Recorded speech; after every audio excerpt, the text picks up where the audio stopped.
তাদের আজহারিরা, তাদের শায়েখরা স্টেজে বসে হিন্দি ফিল্মের গান গায়, এতে তাদের কোনো প্রতিবাদ নাই। ঠিক কিনা বলেন?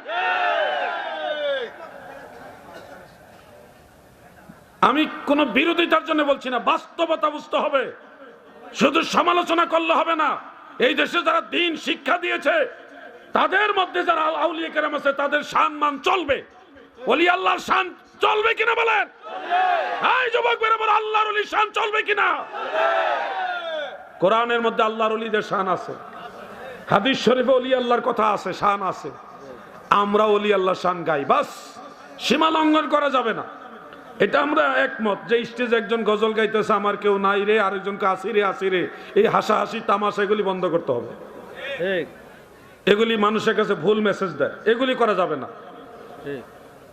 কথা বুঝতে পারছেন? সবাই জিকির করতেছে, আপনি একজন বলতেছে আমার কেউ নাই রে, আরেকজনকে আসি রে ভাই আসি রে, এগুলি করা যাবে না প্লিজ। এগুলি মানুষ ভালোভাবে নেয় না। আপনি কেন হাসাহাসি করবেন স্টেজে বসে? আপনি ভাব গাম্ভীর্য নিয়ে সামা গাইবেন, আল্লাহ রসুল ওলি আল্লাহ শান গাইবেন। আপনার শানের সাথে মানুষের মধ্যে জজবা আসবে, ভারত্ব আসবে, তাকওয়া ফরহেজগারিতা আসবে, এবং সেই সাথে আল্লাহর জিকির চলতে থাকবে। কিন্তু আপনি যদি স্টেজে বৈশা এমন অঙ্গভঙ্গি করেন, বাচন ভঙ্গি করেন, যেগুলি শুনলে মানুষ মনে করে সে হয়তো ঠাট্টা মশকরা করতেছে, তখন তার জিকিরটা জিকির রইল না, এটা ঠাট্টা মশকরায় পরিণত হয়ে গেল।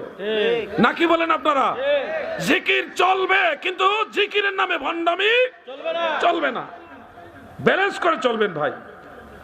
ব্যক্তি আপনার বদনাম হবে না, ব্যক্তি অমুকের বদনাম হয় না, গোটা সুন্নি জামাতের বদনাম হয়। আমি এমন ভাবে কথা বলবো, আমি আলহামদুলিল্লাহ আমি কাউকে খুশি করার জন্য কথা বলি না, মদিনাওয়ালার পক্ষে কথা বলি। এতে কেউ যদি বেজারও হয়, আমার কিছুই করার নেই। সত্য কথা কাউকে না কাউকে বলতে হবে। আমরা জিকির চাই। জিকিরের নামে আপনি এমন উচ্চারণ করলেন, এটা কি ফেরেশতাটা, এটা কি লিখবো? আপনি বানান করে কোন, এটা কি লিখবো? কি এটা তো বানানো করতেই একটা নাকি? আরবিতে বানান করেন, আপনি কি বলছেন? এটা কি কইছেন আপনি? ফেরেশতারা তো লিখতেই বইটা কি কারে ডাকছেন আপনি? আল্লাহরে ডাকার তো নিয়ম আছে। যেমন অনেক ভাবেই তো অনেক ওলিয়া উলি আল্লাহর জিকির করে, আল্লাহ আল্লাহ আল্লাহ আল্লাহ আল্লাহ আল্লাহ আল্লাহ, কত সুন্দর লাগে। আল্লাহ আল্লাহ আল্লাহ আল্লাহ আল্লাহ আল্লাহ আল্লাহ আল্লাহ। অথবা ধরেন আল্লাহ আল্লাহ আল্লাহ আল্লাহ, চলক জিকির, কোনো অসুবিধা নাই। মায়ার সুরে আল্লাহকে ডাকতে থাকেন। আছে না অনেক পীর মাশায়েখের দরবারে এভাবে জিকির আছে না? অথবা এক নিঃশ্বাসে আল্লাহ আর এক নিঃশ্বাসে হু, যেটা আপনার শুনতে একটু খারাপ লাগবে, কিন্তু এইভাবে করা যাবে। আপনি চাইলে করতে পারবেন একা একা বসে নীরবে নির্জনে, অথবা কয়েকজন মিলে আল্লাহকে, মহান আল্লাহকে ডাকেন।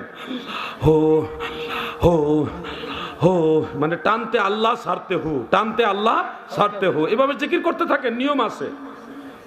লা ইলাহা ইল্লাল্লাহ আপনি চাইলে এইভাবে করতে পারেন, লা ইলাহা ইল্লাল্লাহ লা ইলাহা ইল্লাল্লাহ, এভাবে করতে থাকেন। আবার অনেক সাধক তরিকতের অনেক সালেক আছে, তারা ইল্লাল্লাহ ইল্লাল্লাহ মানে টানতে লা ইলাহা ছাড়তে ইল্লাল্লাহ, চলছে, হর নিঃশ্বাসে জিকির চলতেছে। আপনি জিকির করেন, কোনো অসুবিধা নাই। কিন্তু আপনি এমন আওয়াজ দিতেছেন, এটা কি? এটা তো কিছুই হয়েছে না। এটা যদি হু হইতো, তাও তো হা জমির দিয়ে আল্লাহর জিকির বুঝাইছে, বুঝলাম। এটা তো হু হইছে না, কুতানি মারছেন একটা। অসুস্থ মানুষ এমনি কুতানি দিলে তো সে নাপাক হয়ে যাবে। কি কথা ঠিক কিনা ভাই? আমাদেরকে আরেকটু কন্ট্রোল হতে হবে। আমরা জিকির করব, কিন্তু জিকিরের নামে কোনো সীমা লঙ্ঘন বাড়াবাড়ি করা চলবে না। আসেন আর একটু জিকির করি, না করবেন নি? এর একটা আওয়াজ কমে গেছে গা। ভয়ের কারণ না, জিকির করবেন। জিকিরে ভয় করার কোনো কারণ নাই। জিকির ভয় পাইবে ওহাবিরা, আর নাইলে ভণ্ডরা, যে খাইছে রে কুন্ডা না কুন্ডা হয়। আসেন আমরা সুন্নি মুসলমান প্রাণ জোরে জিকির করি আল্লাহ আল্লাহ আল্লাহ আল্লাহ আল্লাহ আল্লাহ আল্লাহ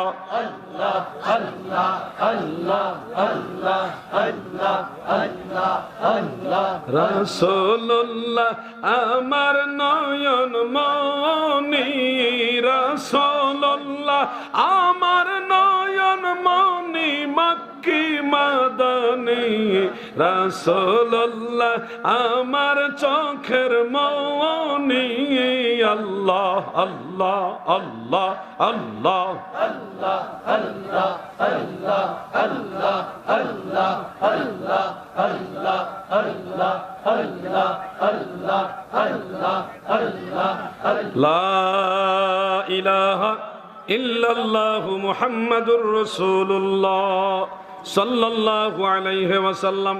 এবার আমি একটা জিকিরের কথা আপনাদের শিখাবো, যে জিকিরের সওয়াব আমার আল্লাহ স্পেশাল খাস ভাবে দিবে, কোনো ফেরেশতা লিখবে না, ফেরেশতা জানবেই না, ওই জিকিরের সওয়াবটা স্পেশাল আমার আল্লাহ দিবে। ওই জিকিরটা সম্পর্কে জানতে চান? আমি একটা হাদিস শরীফ আপনাদেরকে আগে শোনাই, তারপরে জিকিরটা দেখাবো কিভাবে করে। সে হাদিস শরীফটা ইমাম বাইহাকি রহমাতুল্লাহ আলাইহির শুআবুল ঈমানের মধ্যে উল্লেখ, কানজুল উম্মালের মধ্যে রয়েছে এবং তাফসীরে মাজহারির মধ্যে সূরা আরাফের 55 নম্বর আয়াতের তাফসীরের মধ্যে এই হাদিসটা উল্লেখ। আল্লামা কাজী সানাউল্লাহ ফানিফাতি রহমাতুল্লাহ আলাইহি তিনি হযরত আনাস রাদিয়াল্লাহু আনহু থেকে হাদিসটা উল্লেখ করেছেন।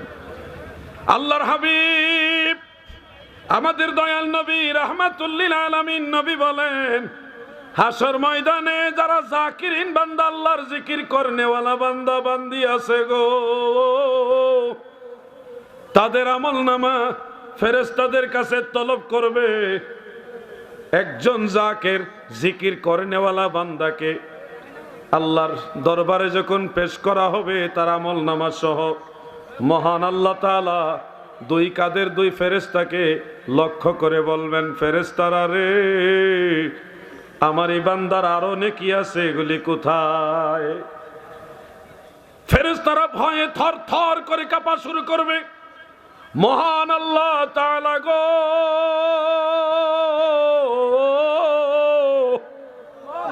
আপনারই বান্দা যত নেকি করেছে সবই তো আমরা লিখলাম, একটা আমলও বাদ দেই নাই, সবই আমল নামার মধ্যে লিখে দিয়েছি। আল্লাহ, আমাদের জানার মতে ওনার আর কোনো নেকি নাই, আর কোনো নেকি নাই। ফেরেশতারা অস্বীকৃতি দিবে। তখন আল্লাহ তাআলা বিশাল পর্বত সম নেকির পর্বত দেখিয়ে মহান আল্লাহ তাআলা বলবে, এই নেকিগুলি আমার এই বান্দার আমলনামায় আছে। আল্লাহু আকবার, আল্লাহু আকবার।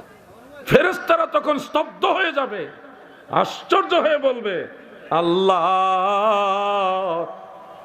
এত বড় বিশাল পর্বত সম পরিমাণ নেকি আপনারই বান্দা কখন করলো, আমরা তো টের পাইলাম না।